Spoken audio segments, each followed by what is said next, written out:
mën leen ko jox sénégalais yi aussi au même titre d'information xam mbir mi dañu koy lever am déet waaye li ci ëpp jàpp rek am solo ci ndaje bi mooy ñu wax ne léegi ndaje bi pare incha allah te amaana bu ñu génnee daañu def une déclaration conjointe ñoom ministres yi ak syndicalistes yi pour ñu xam ndax on va vers une levée définitive wala ci yan point la ñu nangu la ñu d'accord wala la ñu d'accordul su ko defee sénégalais yi mën a xam ne Aïcha donc da nga may jël en repérage xam naa léegi ñu génn incha allah su ko defee ñu mën leen a jël ñoom itam en direct seen déclaration conjointe pour sénégalais yëpp mën a xam ban dogal bu mujj la ñu jël ne Aïcha. yow taxawal ñu foofu rek ñu ngi ñëwaat léegi alors jéegi 30 secondes s'il te plaît. bu mu rombee Kébémer. wax ci turu transporteur yi. tàcc ñëpp tàcc ko te xaarul ñoom ñu yónni ko.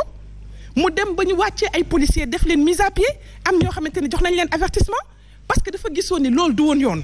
kon kooku bu ñëwee taxaw nañ ko nangul bonne foi wam parce que fii la ñu fekk ñun ñëpp mu wàcc otoom wàccee chauffeur am dox ak tànkam ñëw ba ci police bi di xool lu tax ñu sonnal transporteurs yi pourquoi tous ces tracasseries mu réglé ko fii bëccëg ndar kàmm tey ñu bëgg a gàkkal Mansour Faye bëgg ko tilimal bay laaj démission am au nom de qui caatay kan bay laaj nañ Mansour Faye démissionné mais est-ce qu'il s'agit de la personne de Mansour Faye? Mais bien sûr, je pense que ça va au-delà. maa ngi ñëw léegi ci yow peut-être permettre chroniqueurs yi benn chroniqueur laata ñuy ñëw pour moom itamit mu joxe ci avem sëñ Saliou peut-être par rapport à ça on se pose toujours cette question pourquoi État du Sénégal di réagir di jouer au médecin après la mort d'une autre part également ki fi jógee mu di Pala Meng plutôt lan ngay def yan kàddu ngay teg ci déclaration bi ne peut-être que c'est réglé à 90%. J'ai l'impression que convaincre la. Pala n'est pas crédible. Pala, il n'est pas crédible. Comment ça? Il était à l'intérieur. Pala n'est pas crédible. xam nga dama ne pour non li may wax may leen ma rek. Pala n'est pas crédible xam nga tax. Parce que d'abord dans tout son discours nous remercions le président de la République, nous remercions le président. C'est suspect.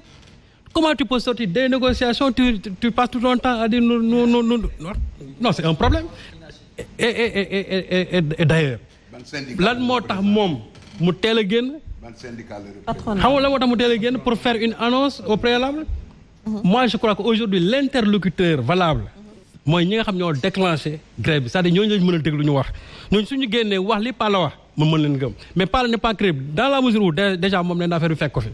Il a écouté son voyage il est venu et je me demande aussi est-ce que patronat bi réellement ñoom dañu manqué ay nit yu leen war a mën a représenter ba quelqu'un qui n'est même pas ici pendant que les choses là ont été déclenchées mu ñëw di leen représenter ci manifestation yu mel nii. Et puis il s'empresse pour wax le président a signé un décret bu fekkee ne décret bi lay wax lii day du lu ñuy remercier le président de la République. Parce que lii pour man c'est une goutte d'eau dans la mer. Non, c'est une goutte d'eau dans la mer xam nga aussi lëndamal xelu nit ñi mënul wees nga président bi signé le décret parce que boo nee signé le décret c'est comme il a ratifié toutes les revendications sur la plateforme te loolu c'est extrêmement grave boo nee signé le décret da ngay wax effectivement comme ni ko sëñ Seck mi waxee léegi nga ne président bi day signé le décret ci nangam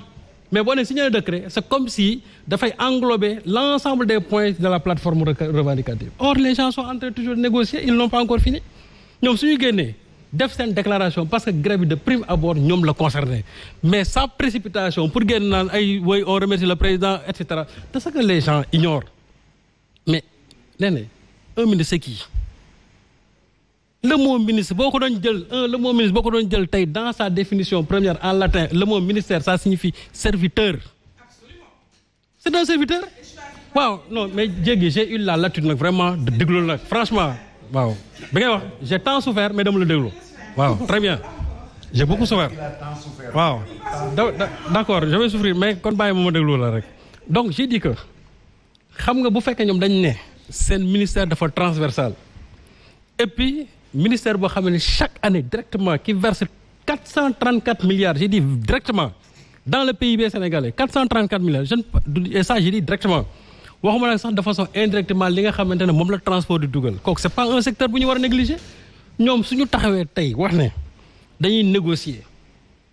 parce que dafa am lu leen ci daloon le fait que Mansour à l'époque am yeneen ñoo xam ne dañ fa toogaloon seen ministère après bu ñu demee lu ñu wax ñu ne ñun ça ne nous engage pas Mansour du sunu kilifa ñu bañ la leen dalaat leen ñu ne cette fois-ci il faut la présence des ministères qui sont concernés par notre grève mais ministères yooyu ils sont au service de qui ils sont au service de la République c'est des serviteurs pourquoi ñooñu ñu am 10 saa yi goo xam ne ni dañuy yónni seen directeur alors que xam nga ne quand un directeur va dans une réunion il ne fait que prendre des notes il ne prend aucun engagement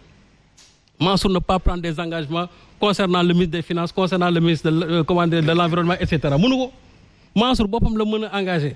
Maintenant, il peut diriger les opérations, ok, mais Mansour ne pas prendre des engagements par rapport à d'autres ministères. Mais li ñu nangoon dem moom li ñu bañoon dem moom la ñu nangu tey. Pourquoi ne l'avoir pas fait hier?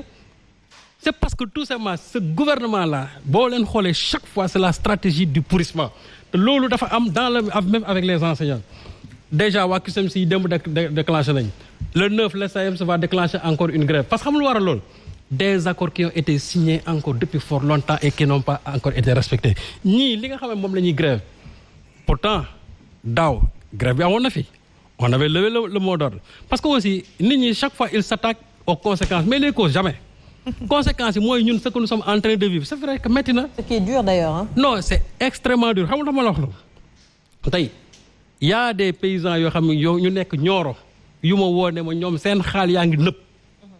actuellement nii amuñu benn solution pour loolu parce que fi ñu toll nii le système du transport est complètement paralysé te ñoom zone boobu yëpp xam nga ne ci xaal ji la ñu compter actuellement nii pour mën a dund moo tax ma ne il faut que le gouvernement trouve des solutions parce que manque à gagner boobu kan moo koy fay ñoom seen xaal ji nëpp nii ci àll bi gouvernement bi toog di seeraan loolu mais quand même y a un minimum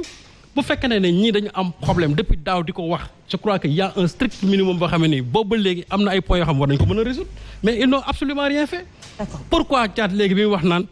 la démission mais parce que Mansour est incompétent Mansour jaar na problème Sen'Eau gis ngeen tey la mu fa bàyyi comme legs tout le problème des Sénégalais aujourd'hui c'est un problème d'eau problème d'assainissement Mansour jógee foofu on lui confie le secteur des transports voilà aujourd'hui le résultat est là. Mansour n'est même pas capable de faire une communication de crise c'est-à-dire boo nekkee en situation de crise il faut savoir mener une communication de crise finalement la